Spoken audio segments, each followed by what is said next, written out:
দেখো কি সুন্দর লাগছে না দেখতে, দারুণ ফিনিশিংটা দেখো, প্রত্যেকটি মুখ আলাদা রকমের। ব্যাস উঠে গেছে ঠাকুর। পুজো আসতে মাত্র আর হাতে গুনে কয়েকটা দিন বাকি, তাই জন্য বিভিন্ন স্টুডিও থেকে ঠাকুর পৌঁছে যাচ্ছে প্যান্ডেলের পথে। আজ এখন এই মুহূর্তে আমি রয়েছি ভাস্কর শ্রী প্রদীপ রুদ্রপালের স্টুডিওর একদম সামনে। আজ এখান থেকে বড়নগর নেতাজি কলোনি রোল্যান্ডের যে ঠাকুরটা, যেটা আমি প্রিভিয়াস ভিডিওতে দেখিয়েছি তোমাদেরকে, সে ঠাকুর রং হয়ে গেছে অলরেডি, ঠাকুর এক্ষুনি বেরোবে, সে দৃশ্য আজ তোমাদের সাথে এই ভিডিওতে শেয়ার করব। শুরু হয়ে গেল এই ঠাকুরটাকে বের করানোর যে কাজটা, সেটা অলরেডি শুরু হয়ে গেল। এই বাইরের দিকে যখন ধীরে ধীরে ধীরে ধীরে বেরাবে, তখন তোমরা দেখতে পারবে টোটাল যে রূপটা, কীভাবে মায়ের রূপটা বানানো হয়েছে এবছর। অলরেডি কিন্তু সামনের অংশটাতে একটুখানি এগিয়ে গেল, ঠিক আছে। খুব সচেতনতার সাথে এগুলোকে করতে হয়, কেননা কোনো সমস্যা হতে পারে সেটার জন্য। পিছনের যে অংশটা, সেটা আমি দেখতে পাচ্ছি যে কিছু কিছু পার্ট রয়েছে ঠাকুরের, সেরকম পার্ট বাই পার্ট বের করা হচ্ছে, একবারে তো বের করা সম্ভব নয়, সেটার জন্য এইভাবে করা হয়েছে আর কি ব্যাপারটা।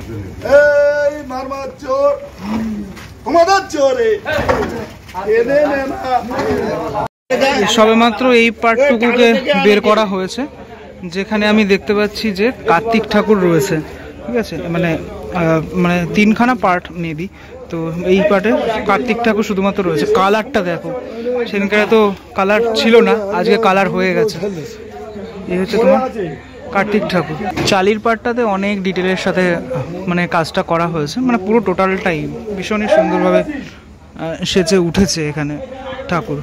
এবার কার্তিক ঠাকুরটাকে টানা হবে, মানে নিচের অংশটাতে দুখানা বাঁশ এইভাবে ঢুকিয়ে দেওয়া হয়, তারপরে সামনে থেকে দড়ি দিয়ে পুরোপুরি টেনে নিয়ে যাওয়া হয়।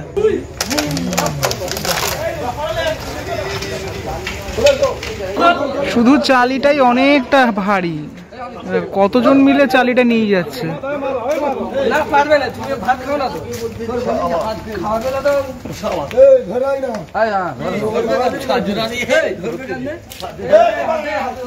এবার যেটা হচ্ছে, এখানে মা দুর্গার যে প্রতিমাটা রয়েছে যে সেকশনে, অর্থাৎ মাঝখানের সেকশনটা, সেটাকে এবারে টানা হচ্ছে এখানে, যেটা সব থেকে ভারী।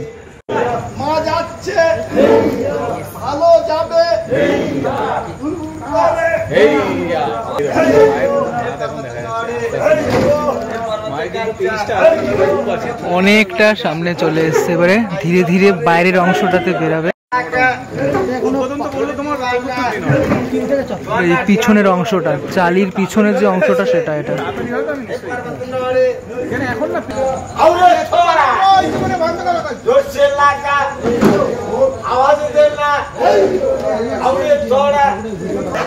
ধীরে ধীরে একদম সাইডের অংশটা এই মুহূর্তে আমি দেখতে পাচ্ছি এতগুলো হাত, 40টার ওপরে হাত রয়েছে। যেহেতু নেতাজি কলোনি লোল্যান্ডের এবছরের থিম দক্ষিণ ভারতের একটি মন্দির, তো সেই আদলেই পুরোপুরি এই ঠাকুরটি করা।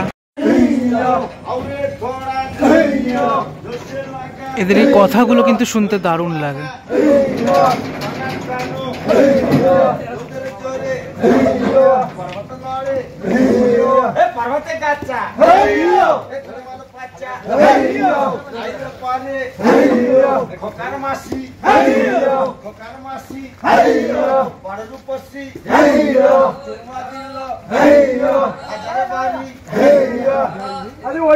অ্যাকচুয়ালি লাইটটা পড়ার পর দেখতে খানিকটা এরকমটা লাগছে। 23টি মাথা রয়েছে।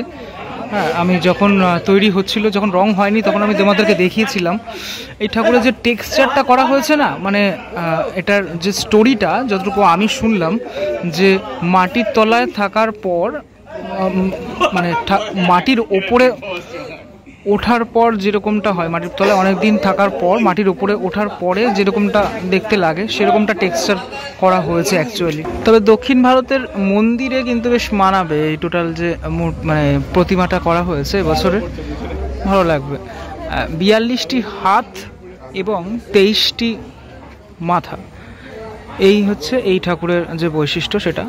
এবং এটার মধ্যে যখন কালারটা, মানে লাইটটা পড়বে, তখন কিন্তু আরও বেশি ভালো লাগবে। এখন তো এরকমটা লাগছে, মানে ইয়ের উপরে, মানে নেতাজি কলোনি লোল্যান্ডের প্যান্ডেলের ভিতরে যখন ঢোকানো হবে, তখন তো লাইট ফেলা হবে, তখন একটা আলাদা রকমের লাগবে। এ দেখো সরস্বতী এদিকে রয়েছেন, ঠিক আছে, আমি তো আগে দেখালাম কার্তিক বেরিয়ে গেছে, তোমাদেরকে দেখালাম। এই টোটাল যে ফিনিশিংটা, একটুখানি ফিনিশিংটা দেখানোর চেষ্টা করি কাছ থেকে খানিকটা। এই মুহূর্তে আলো পড়ছে না, তাই জন্য জানি না কতটুকু ডিটেল পাচ্ছ তোমরা। আর একটা জিনিস ভালোভাবে তোমরা লক্ষ্য করলে বুঝতে পারবে, ঠাকুরের মধ্যে কোনো আলাদা অর্নামেন্টস নেই, সবটাই মাটির তৈরি অর্নামেন্টস, যেটা আমার তো অবশ্যই ভালো লাগে। এবং কার কার এরকম পুরো টোটালটাই মাটির ভালো লাগে সেটা আমাকে কমেন্টে জানাতে পারো তোমরা।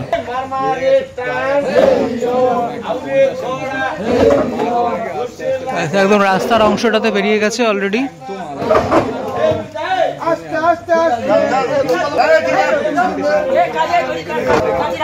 দেখো কি সুন্দর লাগছে না দেখতে।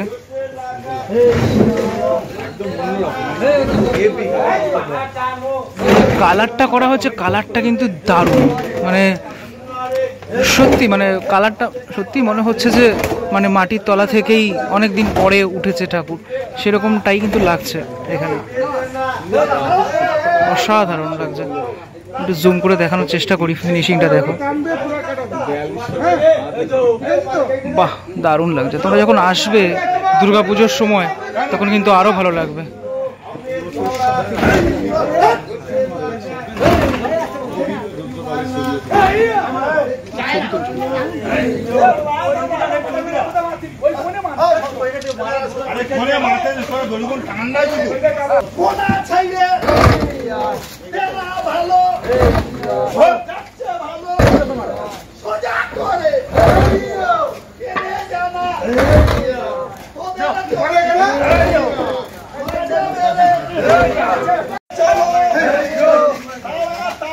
দারুণ দেখো, এই যে আসছে না, হেভি লাগছে কিন্তু দেখতে।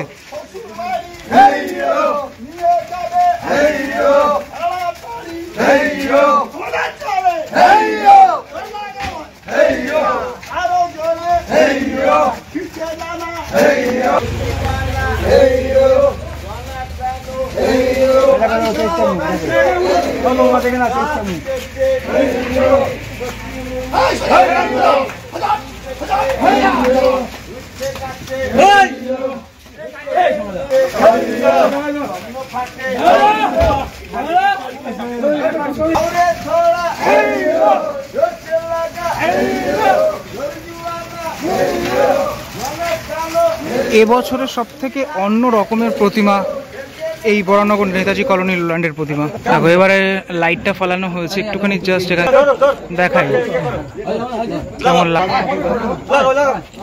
দেখো ওয়ার্ম লাইটের থেকে এই যে হোয়াইট কালারের যে লাইটটা, তাতে কিন্তু আমার মনে হয় যে অরিজিনালিটিটা সেটা আরো বেশি বেটার লাগছে। ফাইনালি এবার গাড়িতে তোলা হচ্ছে। আমি একটা জিনিস তোমাদেরকে বলি, প্রত্যেকটি হাতে অস্ত্র, সেই অস্ত্র কিন্তু রয়েছে এখানে।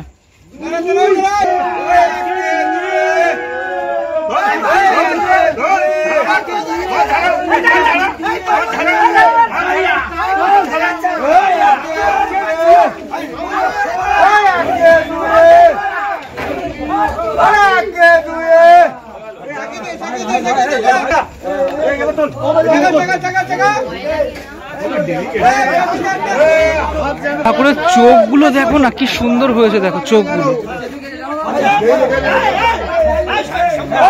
আমার মনে হয় প্রত্যেকটি মুখ আলাদা রকমের লাগছে এখানে, 23টি যে মুখ রয়েছে।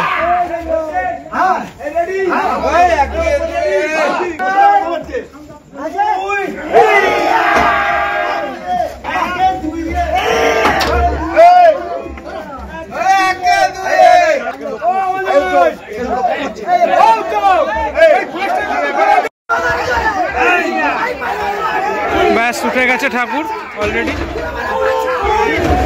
বাহ, তোরা পরিশ্রম করতে লাগে।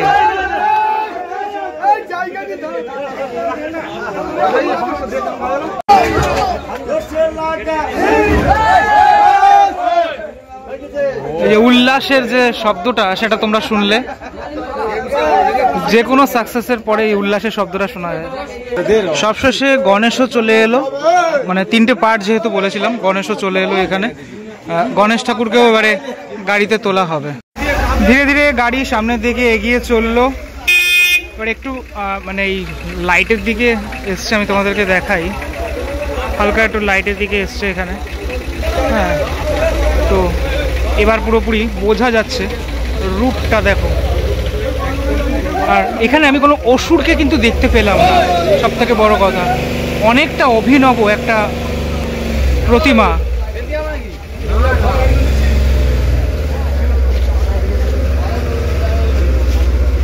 এবং তার পরের অংশটাতে এই চালির যে অংশগুলো সেগুলো যাচ্ছে। এই ভিডিওটার মধ্যে আবারও দেখালাম শিল্পী প্রদীপ রুদ্রপালের স্টুডিও থেকে এই বের করার যে মানে ব্যাপারটা, সেটা তোমাদেরকে দেখালাম নেতাজি কলোনি লোল্যান্ডের। আবার দেখা হচ্ছে নেতাজি কলোনি লোল্যান্ডে একদম পুজোর সময়তে এই ঠাকুর, তখন আলো পড়লে কিরকম লাগবে তখন তোমরা বুঝতে পারবে। পরবর্তী ব্লগে দেখা হচ্ছে খুব শীঘ্রই, ততক্ষণের জন্য বিরতি নেবো। ভালো থাকো, টাটা।